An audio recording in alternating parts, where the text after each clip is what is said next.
Doutores, olá, doutoras, tudo bem? Galera, eu sou o professor Bruno Criado e tô passando antes da sua aula só para dar um recadinho. Faz parte desse curso um grupo de WhatsApp. Então, aqui do lado tá o QR Code. Nesse grupo você vai poder tirar dúvidas com o seu professor, vão ser postados conteúdos e além disso vai ser feito um simulado de graça para vocês com correção. Por isso mesmo, entra pelo QR Code ou aqui embaixo na descrição, que tem o link. E se possível, curta, compartilhe, passe para os colegas que estão estudando para a segunda fase da OAB esse e outros vídeos. Nós temos a área trabalhista, penal, empresarial e civil de graça para vocês. Valeu, boa aula, arrebenta que você vai ser aprovado. Tchau, tchau! Olá, tudo bem? Como vocês estão? Para quem não me conhece, meu nome é professor Lucas Querido. Na primeira fase, estive junto com vocês em Direito Tributário e hoje vou auxiliá-los na matéria de Direito Penal, tratando das teses subsidiárias que vocês poderão colocar na tese de vocês, na peça, para a segunda fase. Vamos começando aqui no segundo slide, o que são teses subsidiárias e quais suas especificidades. Para quem não é tão familiarizado assim com peça, nunca escreveu uma peça, começou a escrever agora nos estudos para a segunda fase, a peça ela sempre segue uma ordem cronológica, onde são alegadas matérias preliminares, depois são as teses de mérito e, por fim, as teses subsidiárias. As teses de mérito são aquelas onde o advogado ele busca que seu cliente, no caso aquele que está preso, tratando de direito penal, por exemplo, são teses onde você busca a absolvição do seu cliente. Já as teses subsidiárias, você deixa meio que no ar, assim, do tipo, olha, excelência, caso o doutor não entenda pela absolvição do meu cliente, eu vou deixar algumas alternativas de como o senhor pode agir, Então você busca, caso o juiz entenda que a absolvição não vai ser a coisa correta para o seu cliente, você busca trazer para ele ali algumas alternativas que vão deixar o seu cliente mais favorecido, vamos dizer assim. Então você vai pleitear a minoração da condenação, como está aqui no slide. Então, dentro dessas teses subsidiárias, eu separei 4, que são as mais utilizadas no cotidiano do direito penal, são aquelas que mais têm efetividade. São elas a dosimetria, os regimes penitenciários, os benefícios e, por fim, caso caiba, no caso concreto, a desclassificação. Mudando aqui de slide, a gente consegue chegar no seguinte, dosimetria. O que é a dosimetria? O que você vai fazer com essa parte da dosimetria na sua peça? Você vai requerer a fixação de uma pena referente ao crime cometido ou supostamente cometido no mínimo legal. É exatamente isso que está aqui no slide. Como que é isso, professor? Todo crime, quando você observa no Código Penal, lá existe uma pena mínima e uma máxima, certo? Onde o juiz, no momento de dar condenação, leva em consideração alguns agravantes, atenuantes. Então você vai fazer o seguinte, você vai tentar mostrar para ele que o seu cliente, no caso daquela pessoa que está sendo condenada, o réu, ele tem todos os requisitos para que ele seja enquadrado na pena mínima por aquele crime que supostamente, ou no caso, ele tenha cometido. Então, como que a gente monta essa lógica da dosimetria? Você vai verificar, por exemplo, no artigo 65, e mais uma coisa muito importante. Quando você vai montar o seu código para a segunda fase, tente grifar de cores coloridas, de formas diferentes. Por exemplo, as teses preliminares, você grifa de uma cor. As teses que você pode utilizar com mérito, outra cor. E as teses subsidiárias de uma terceira cor, para que com isso você consiga ter mais facilidade e entenda, não corra o risco de se confundir com as teses. Então vamos lá. O reconhecimento de atenuantes é uma das teses que estão dentro da dosimetria. São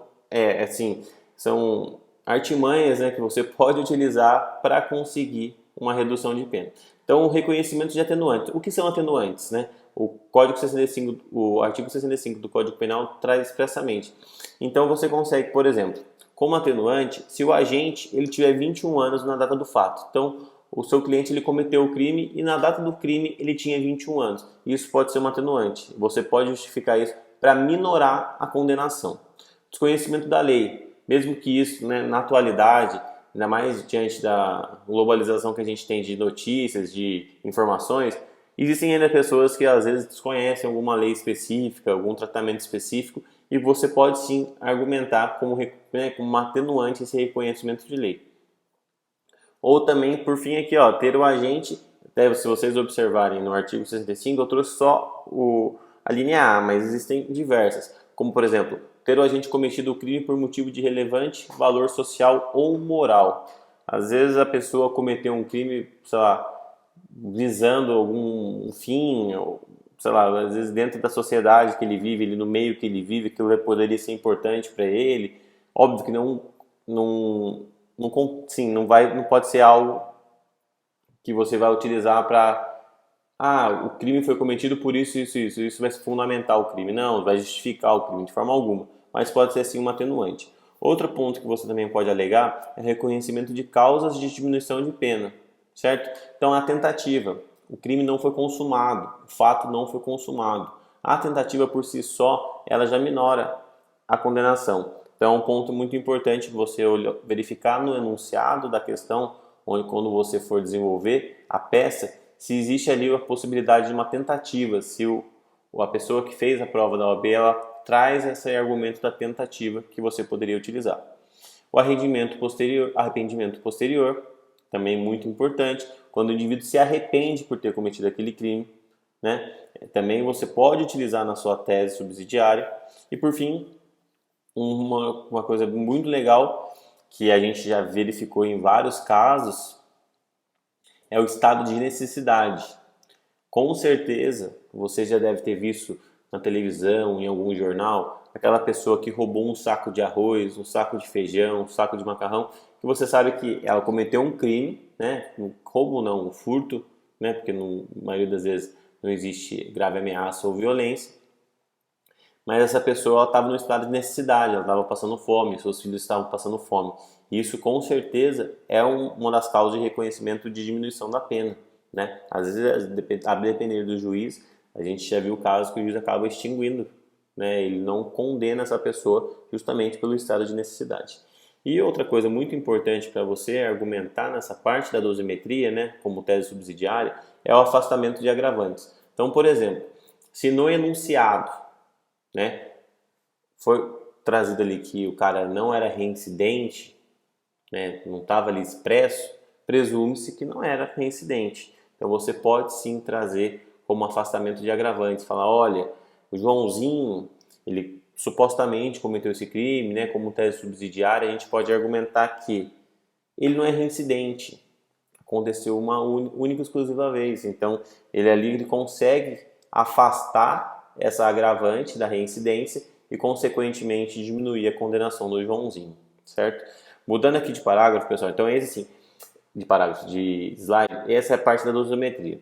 Outro ponto muito importante são os regimes penitenciários.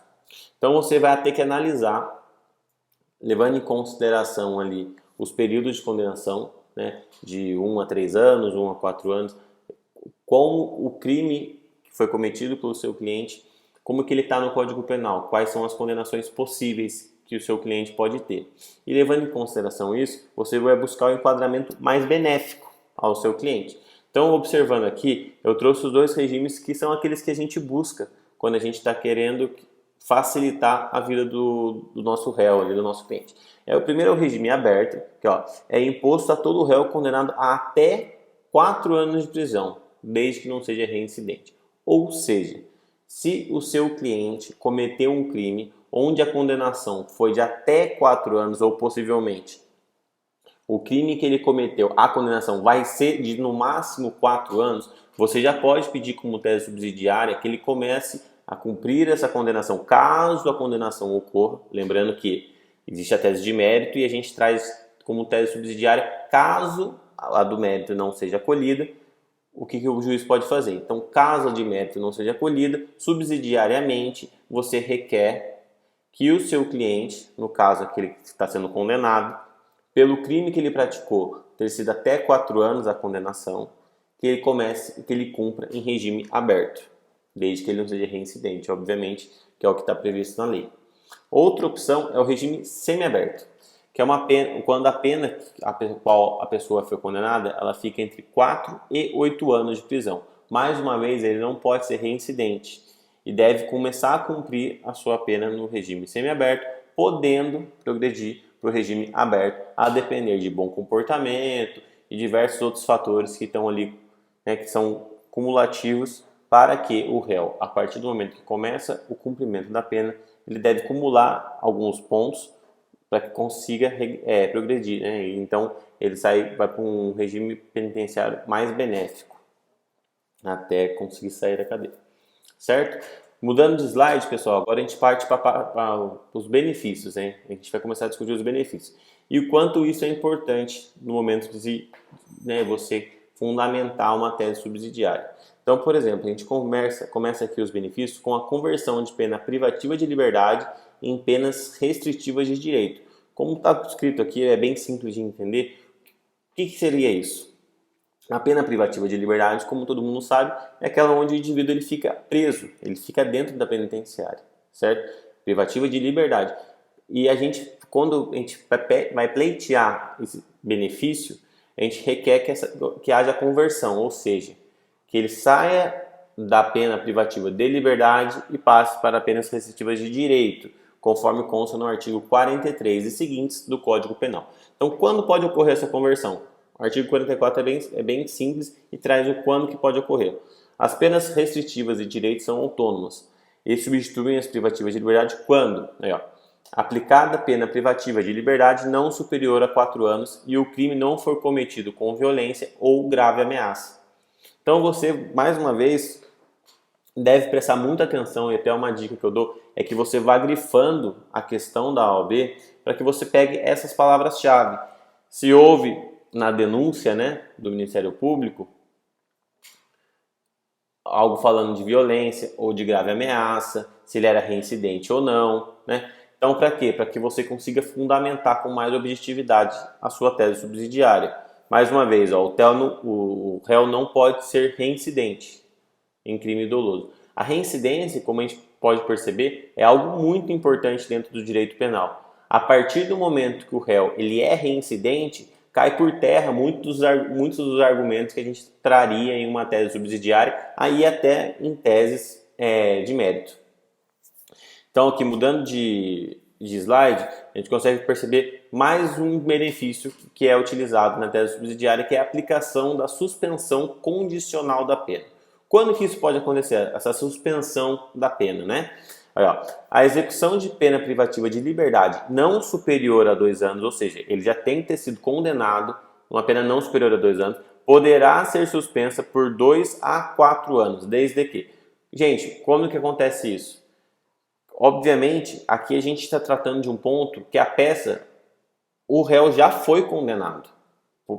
Supostamente poderia ser um recurso de apelação. Já houve a sentença condenatória, onde a gente consegue observar qual o período de tempo a qual ele foi condenado, 2 anos e tudo mais. Então a gente consegue analisar em cima disso e, né, caso seja o caso, elaborar um recurso de apelação para discutir e trazer esse benefício. Seria essa suspensão condicional, onde que, a execução da pena privativa de liberdade não superior a 2 anos poderá ser suspensa por 2 a 4 anos, desde que o condenado, mais uma vez, não seja reincidente, a culpabilidade ou os antecedentes, a conduta social e a personalidade do agente, bem como os motivos e as circunstâncias, autorizarem a concessão do benefício.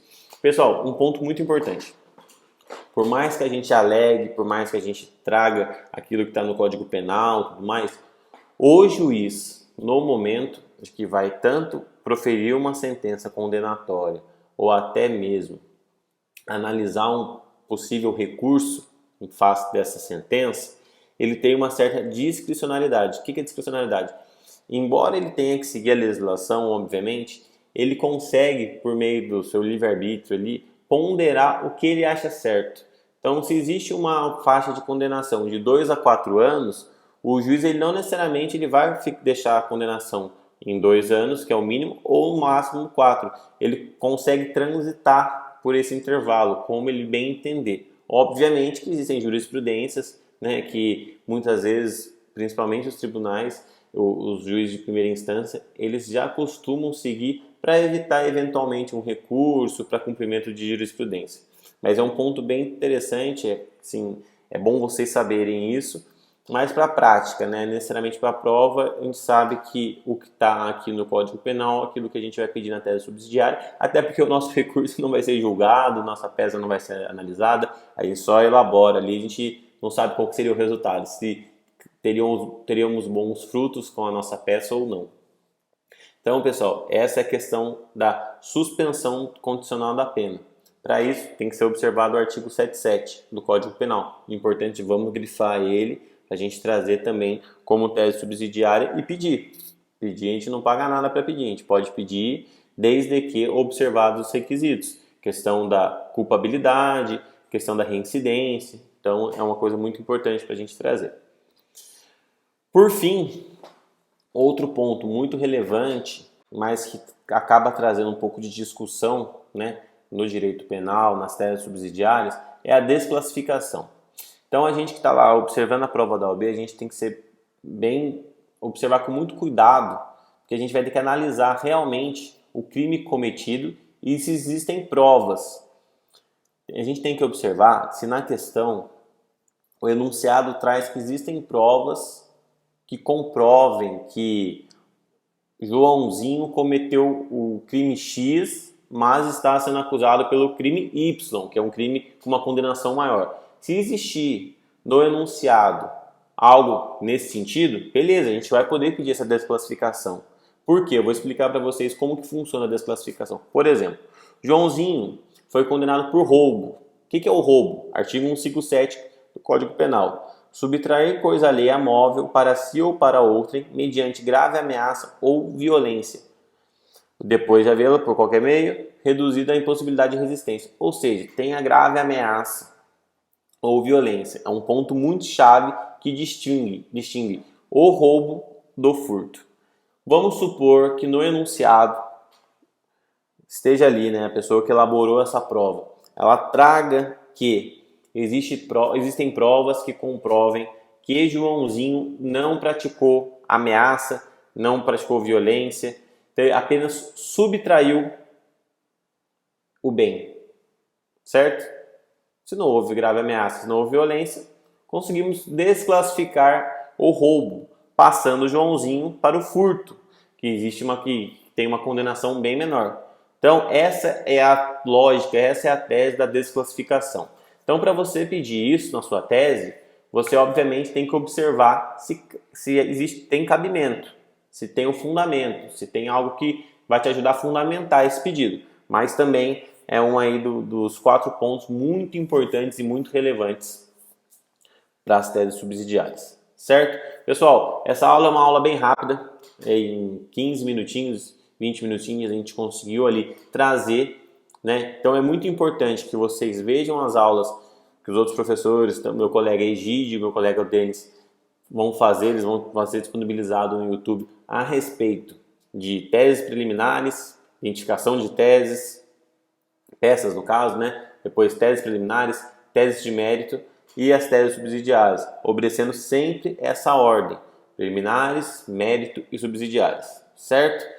Caso tenha alguma dúvida, podem nos procurar. O professor Bruno, vou pular aqui agora para o último slide, que aqui existem alguns contatos, um e-mail. Caso vocês tenham alguma dúvida de direito penal, até mesmo para aqueles que tem um colega que não vai prestar em direito penal, vai prestar a segunda fase de direito tributário. Como eu disse para vocês no começo da aula, eu também sou professor de direito tributário. Então, caso tenha alguma dificuldade, necessite de alguma ajuda em direito tributário para a segunda fase, podem contar comigo também, não tem problema. E em direito penal, para quem não sabe, existe um grupo do WhatsApp onde o professor Bruno colocou nós 3, os professores de direito penal, e lá são postados conteúdos, e são postados materiais de estudo, e lá também acaba virando uma sala de aula para que vocês possam tirar dúvidas. Então, sintam-se à vontade, a prova está aí, aproveitem esse momento para estudar, para tirar dúvida, porque no final vai dar tudo certo, quem se dedica, quem se esforça, com certeza colhe os frutos de tudo isso que plantou, tá bom? Então podem contar comigo, uma boa prova, bons estudos, e pode saber que todos nós aqui, todo o grupo de professores do canal, estamos sempre disponíveis para ajudar em qualquer uma das matérias que vão cair na segunda fase da OAB e também para questões de concurso, podem contar com a gente, tá bom? Um abraço, fiquem com Deus.